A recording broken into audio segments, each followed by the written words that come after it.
I'm going to show you how to pay your DC Metro fares using a contactless credit or debit card, a smartphone, and a smartwatch. But first, hello, my name is Rob.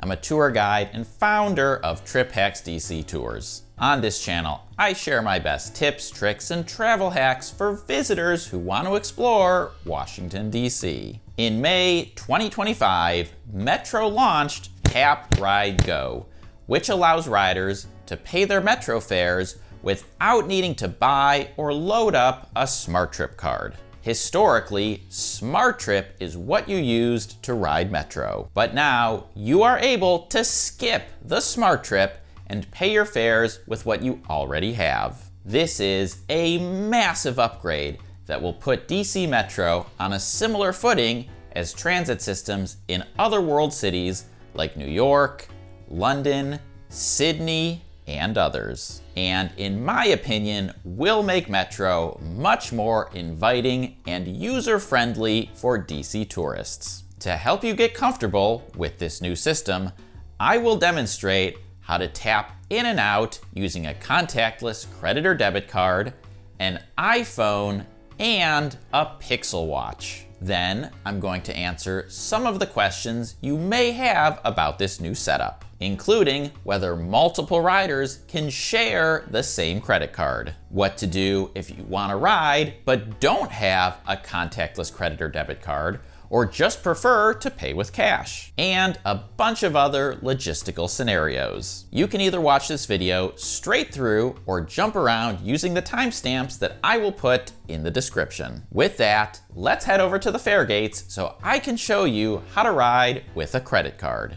Go ahead and skip right past the SmarTrip fare machines and approach the gate.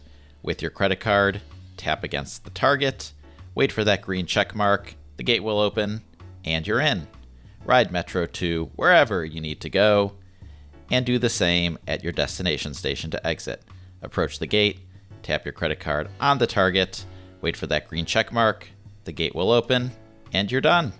Remember that with Metro, you tap. You don't swipe, you don't wave, just hold your card as close as possible to the printed SmarTrip logo on the reader. And yes, for now, they do still have SmarTrip logos on the readers. I'm not sure if they plan to update that in the future to reflect these new payment options, but when I'm recording this video, that's what it looks like. Now, let's grab my iPhone so I can show you how to ride using a credit card set up in Apple Wallet. With Apple Wallet open on your iPhone to the credit card that you want to use, approach the gate, tap your iPhone against the target. In this case, I was asked to double tap the side button and then enter my passcode. Once I did, the gate opened and I was in. Ride Metro to wherever you need to go and do the same at your destination. Approach the gate with your iPhone, tap against the target, enter your passcode. You'll get that green check mark, the gate will open, and you can exit. I highly recommend, if you're going to do this, to go into your iPhone settings and change it so that you don't have to enter your passcode every single time. If you watched my previous video about SmarTrip, you might know that it is possible to add a SmarTrip card to your Apple Wallet. If you did that, like I did, there is a way to tell Apple Wallet to default to using SmarTrip or to default to using a credit card. And I'll get to those details in a bit. Next, let's head back to the fare gates and I will show you how to ride using my Pixel Watch. Open the credit card that you want to use in Google Pay on your watch. Approach the fare gate, take your watch and tap it against the target. Once you get that green check mark and the gate opens, you can enter. Ride Metro to wherever you need to go and do the same at your destination. Tap your watch right against the target, wait for that green check mark, the gate opens, and you're done. Okay, let's run through some important logistics if you plan on using this new Tap, Ride, Go system. Remember that Metro rail fares are distance-based, meaning the longer the distance you ride, the higher the fare. On weekdays before 9:30 p.m., fares range from $2.25 to $6.75. And after 9:30 p.m. and on weekends, fares range from $2.25 to $2.50. Metro knows how far you traveled because you tap in and out of the system, which means you must use the same card or device to tap in and tap out. You cannot use a combination of different cards. You cannot use a combination of credit card and smartphone. It has to be the exact same card or exact same device. Now, a question I know a lot of people are going to ask is, can multiple people share the same card or device? No. Every rider over 4 years old needs their own card or device. Sharing is not allowed. Let me repeat, sharing is not allowed. But what if you don't have a contactless credit or debit card? Or someone in your group doesn't have one? What if you're traveling with kids who don't have access to their own cards or devices? Or you just don't want your ride history linked to your credit card? Don't worry, because SmarTrip is still available and it's not going anywhere. You can still buy SmarTrip cards at any Metro station. You can still load them up with cash if you want to.